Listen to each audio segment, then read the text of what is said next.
à tous, j'espère que vous allez bien. On se retrouve aujourd'hui pour une vidéo qui m'a été vraiment énormément demandée sur la chaîne, une vidéo spéciale blocage. Dans cette vidéo, je vais donc vous parler du blocage spécifique pour les carrés granit, mais pas que. Je vais également vous expliquer comment bloquer n'importe quel ouvrage, pourquoi le faire, comment le faire. Donc voilà, concernant le matériel, vous allez le retrouver dans la description de cette vidéo. Là, bien évidemment, c'est simplement un aperçu. Vous aurez également besoin d'une petite bassine ou d'un petit récipient, ainsi que de lessive à laine. Dans cette vidéo, je vais donc enfin vous parler du blocage sur ma chaîne YouTube. C'est une vidéo qui m'a été énormément demandée. Donc, je vais vous parler du blocage spécifique au carré granit et le blocage pour les ouvrages un peu plus conséquents. Donc déjà, on a ce genre d'outil qui est vraiment super pratique. Celui-ci, il est top parce que déjà, il est grand. On va pouvoir bloquer vraiment beaucoup plus de carrés en même temps. Par exemple, si on veut réaliser une veste ou un pull avec plein de carrés granit, on va vraiment, vous voyez, pouvoir en positionner... Déjà, on va les positionner 4 par 4 et on va même pouvoir les superposer. Ça nous donne une grande surface à utiliser pour venir réaliser notre petit blocage. De toute façon, je vais vous montrer en pas à pas comment l'utiliser. Vous pouvez le retrouver directement sur le site loupassion.com. Tous les liens sont dans la description de cette vidéo. Donc ça va être plutôt, on va dire, l'outil idéal pour bloquer des pièces de type Granny Square.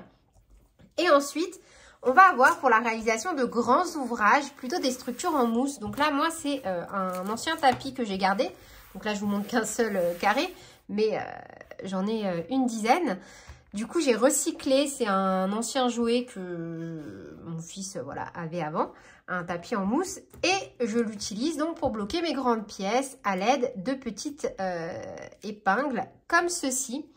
C'est vraiment super pratique. Alors, vous pouvez en retrouver un peu partout de ce type de petits carrés en mousse. Moi, celui-ci, honnêtement, je ne me rappelle pas où je l'ai acheté. Mais je sais que ma maman me dit souvent qu'il y a ce genre de choses dans des magasins du genre Action ou Nose. Donc voilà, vous allez pouvoir retrouver une structure en mousse pas chère. Et avant, pour la petite anecdote, je me servais de 2 tapis que j'avais achetés chez Decathlon. Vous savez, les tapis pour faire du sport roulé. Mais ils n'étaient pas super pratiques parce que voilà, je devais bloquer les angles à chaque fois pour éviter justement qu'ils roulent. Mais ça restait une solution pour venir réaliser des blocages. Surtout, forcément, avec les épingles de piquer dans la mousse. On n'a pas trop le choix d'avoir une structure de ce type. Je ne vais pas vous montrer dans cette vidéo donc comment bloquer sur une grande surface car de toute façon, le principe est le même. On aura juste à venir remplacer donc la surface en bois par une surface en mousse et les petits bâtons en bois par des petites épingles à tête comme ceci. Ces petites épingles, vous pouvez également les retrouver sur la boutique Loupassion. Et idem pour les tapis en mousse, je pense qu'incessamment sous peu, il y en aura en vente sur la boutique. Et encore une fois, n'hésitez pas à vous rendre chez Action, chez Nose. Si vous avez des astuces pour cette vidéo, par exemple que ce soit pour le matériel ou pour la technique, n'hésitez pas à le dire en commentaire, ça sert à tout le monde et à moi la première. Je pense que voilà, vous le savez maintenant, j'essaye vraiment de toujours lire tous vos commentaires et de prendre le temps d'y répondre, même si des fois ça prend un peu de temps. Donc voilà, n'hésitez pas à nous dire vous vos bons plans et vos techniques, que ce soit pour cette vidéo ou pour toutes les vidéos. Donc, au niveau du blocage, à quoi ça sert? Ça va servir déjà à donner une forme définitive à nos pièces. Le but, ça va pas être de modifier vraiment la taille et l'aspect, mais ça va surtout d'avoir le côté plat, vous voyez, et retrouver la douceur de la laine initiale. Parce que forcément, les pelotes, elles sont toutes tournées. Le fil, voilà, il est un peu tordu dans tous les sens. Ce qui peut nous donner ce genre d'aspect lorsque l'on a fini de réaliser nos carrés ou nos pièces. Et des fois, il suffit simplement de laver l'ouvrage. Donc moi, la plupart du temps, je les lave juste en machine, en délicat. Et juste, je laisse sécher à plat. Donc ça va être pour mes grosses pièces. Par exemple, quand je fais des pulls ou des châles, en vérité, je ne viens pas forcément les bloquer avec des petites épingles. La plupart du temps, je passe un gros coup d'aspirateur parce que forcément, j'ai un chien à la maison, donc j'ai pas mal de poils. Et je laisse sécher sur le sol mon pull, mon châle, tant que c'est à plat. Il faut vraiment le laisser jusqu'à ce qu'il soit sec de chez sec. Des fois, il faut refaire des petites retouches. Donc ça m'arrive surtout lorsque je vais travailler des fils assez fins qui vont avoir tendance à rouler, un peu comme au tricot. Donc à ce compte-là, oui, je vais venir bloquer mes grosses pièces. Ça m'arrive pour mes châles. Quand je fais des châles très légers et très gros, avec du fil très fin, eh bien à ce moment-là, je vais venir bloquer avec des petites épingles comme ceci pour vraiment redonner un aspect tout lisse, tout droit et surtout tout plat à mes ouvrages. Concernant les carrés granit, le blocage ne va pas leur donner la même taille. Non, non, non, parce que normalement, vos carrés doivent avoir la même taille. Là, on va vraiment rester sur un aspect qui va être plat et redonner la douceur à notre fil. Parce que vous allez voir qu'une fois que vous allez laver votre ouvrage pour la première fois, quand c'est fait correctement, on retrouve vraiment des pièces douces et soyeuses. Et là où c'est très important du coup pour les carrés granit de venir les bloquer avant d'assembler, c'est qu'on va éviter que notre ouvrage, si vous voulez, fasse pas mal de plis. Car le carré va retrouver forcément toute sa souplesse et si on assemble des carrés granit alors qu'on ne les a pas bloqués avant, on va retrouver un espèce de côté rigide. Et la difficulté, c'est que lorsque l'on va venir laver notre ouvrage une première fois, alors que les carrés vont déjà être assemblés, là, pour le coup, on ne va pas vraiment pouvoir sécher à plat le gros ouvrage. Et du coup, on va se retrouver avec un ouvrage qui va un peu rebiquer malgré nous. Donc, en fait, il est là l'avantage de venir bloquer des carrés granit avant l'assemblage. C'est qu'une fois qu'on aura bloqué nos carrés, le travail sera fait. On n'a pas à bloquer plusieurs fois une pièce. On le fait simplement lors du premier lavage. Et si c'est fait correctement, après, ça ne bouge plus. Vous pouvez le laver en machine. En revanche, je vous conseille quand même de toujours laisser sécher à plat vos pulls. Mais ça, c'est aussi quelque chose que je fais pour mes pulls que j'achète dans le commerce. Voilà, une fois que je lave un pull que j'ai acheté, je ne le fais pas sécher sur un cintre ou j'ai un appareil pour faire sécher le linge... les chemises par exemple de mon mari, hors de question, je ne fais pas ça. Là, je vais déformer mon pull. Voilà, le blocage, c'est quelque chose que l'on fait la première fois et que l'on fait seulement une fois lors du premier lavage. Donc, étape 1, on va venir dans un récipient adapté donc à nos pièces, venir mettre un peu de lessive spéciale laine. Donc là, moi, pour ma part, c'est la Mire Baume de Soie. C'est une lessive spéciale laine. Vous pouvez utiliser celle que vous voulez tant que c'est une spéciale laine. Et je vais donc venir laisser tremper mes petits carrés. Donc l'idéal, c'est de les laisser tremper toute une nuit, voire 24 heures. Moi, là, je vais les laisser tremper toute la nuit. Et donc, je reviendrai demain matin vous montrer la suite de cette vidéo. Donc là, étape suivante, mes petits carrés ont trempé toute la nuit et on va donc maintenant les essorer. Donc que ce soit une petite pièce ou une grosse pièce, c'est le même principe. Vous voyez, on va laisser donc bien tremper et essorer tranquillement. Donc là, on essore, mais on ne s'acharne pas non plus à détruire notre pièce. Ensuite, on va venir absorber le trop-plein d'eau, encore une fois, à l'aide d'une serviette. On va venir, comme ceci, frictionner notre ouvrage pour enlever le plus gros de l'eau. Donc là, c'est de l'acrylique, ça va sécher assez rapidement.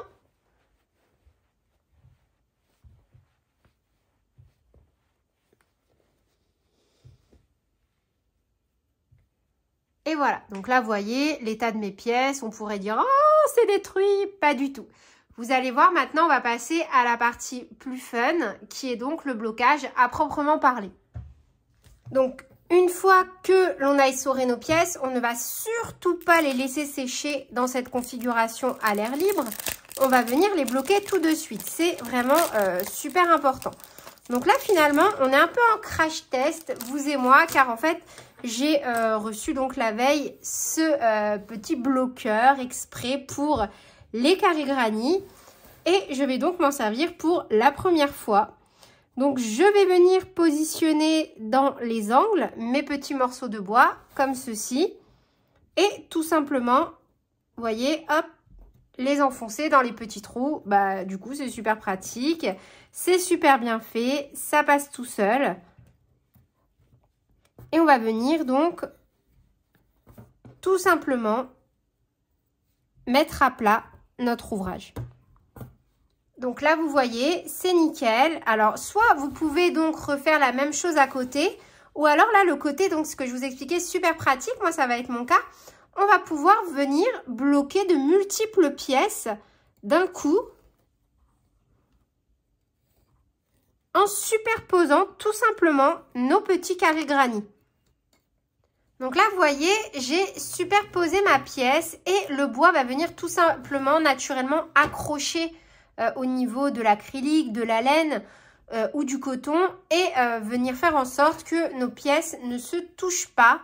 Vous voyez, je trouve ça vraiment super pratique. Maintenant, on va laisser sécher nos pièces comme ceci et on retirera les petits morceaux de bois vraiment une fois que ce sera entièrement sec. Ça, c'est super important. Si c'est encore humide, il ne faut absolument pas retirer vos pièces. Le séchage doit se faire absolument à plat. Et du coup, ce que je vous disais en début de vidéo, le blocage n'est pas fait pour modifier l'aspect ou les dimensions de vos carrés granit. Moi, je pense, après c'est mon avis personnel et n'hésitez surtout pas à me contredire dans les commentaires dans cette vidéo. Mon avis personnel, c'est qu'on peut jouer sur les dimensions lorsque l'on est sur des ouvrages au tricot qui restent quand même beaucoup plus extensibles que des pièces au crochet. Après, bien évidemment, ça dépend le point. Ça m'est déjà arrivé de tricher avec des côtes sur des ouvrages au crochet sur des pièces faites vraiment avec des petits crochets. Par exemple, des fois, il m'est arrivé de faire des cols en côte avec un crochet taille numéro 1. Forcément, j'avais quelque chose de super élastique. Et pour réduire ou agrandir la taille, c'était possible avec le blocage. Mais pour ma part, quand on est sur du crochet, des pièces standards comme celle-ci, le but ne va vraiment pas être d'agrandir ou de rétrécir notre pièce. On peut le faire, je pense, très légèrement, mais ce n'est pas le but recherché lorsque l'on bloque des pièces au crochet.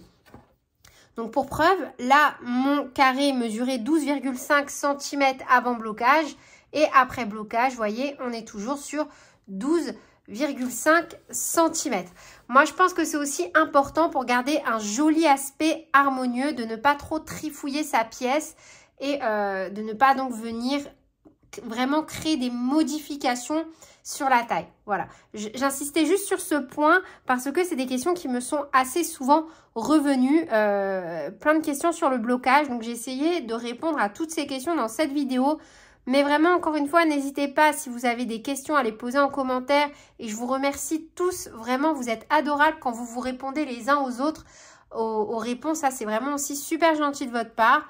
Je pense que j'ai fait le tour. Je vais quand même vous faire une dernière prise avec les petits carrés secs. Voilà le résultat donc à l'issue du blocage. Une fois que nos petits carrés sont bien secs, vous voyez, on a vraiment une jolie différence. Par exemple, là, au niveau des cœurs. Donc, par exemple, au niveau des cœurs, là, on a un carré bloqué. Là, celui-ci ne l'est pas. Donc, on va avoir des petites parties comme ceci qui vont rebiquer. Mais après le blocage, voilà, il restera bien plat et bien en forme. Pareil pour les coins. Vous voyez, ils ont tendance à rebiquer comme ceci lorsqu'ils ne sont pas bloqués. Et à l'inverse, lorsque l'on va avoir donc un carré bloqué, on va avoir vraiment une surface plus plate et surtout un aspect plus doux. Alors la différence au niveau du toucher, elle ne se voit pas voilà, en caméra. Cependant, vraiment, une fois que l'ouvrage est bloqué, on a quelque chose de tout doux. La laine, enfin le fil, retrouve vraiment une douceur incroyable. J'ai envie de vous dire quasiment rien à voir avec le moment où vous avez travaillé votre fil. Vous pouvez donc bloquer même des demi-carrés comme ceci. Vous faites en fonction donc de vos besoins. Et encore une fois, Après, c'est mon point de vue, mais l'idée n'est pas d'agrandir ou de rétrécir une pièce. C'est vraiment de venir lui donner sa forme définitive. Vous voyez là, en termes de taille, on est vraiment sur la même taille. Il n'était pas question d'agrandir ou de diminuer les dimensions. C'était vraiment juste pour donner un aspect beaucoup plus plat et qui ne bougera pas avec le temps, parce que encore une fois, maintenant, lorsque vous allez laver votre ouvrage pour la première fois, une fois qu'il aura été constitué, l'étape du blocage ne sera pas nécessaire, on va dire, en intégralité. Je vous recommanderais quand même de le laisser sécher à plat, mais on n'aura pas, on va dire, de défauts ou de pièces qui vont faire des trucs comme ça et qui vont être compliqués à reprendre en termes de blocage, vu qu'on va être sur un assemblage patchwork. Donc c'est tout pour cette vidéo. J'espère qu'elle vous aura plu. N'hésitez pas à me dire en commentaire quelles sont les prochaines vidéos de ce type que vous souhaitez que je fasse. Vous m'aviez demandé du coup le blocage, la couture sans couture. Donc voilà, n'hésitez pas, ça me fait toujours super plaisir de vous faire ce genre de petites vidéos. Sur ce, je vous fais plein de bisous, prenez bien soin de vous et je vous dis à très bientôt pour de nouveaux tutoriels. Salut!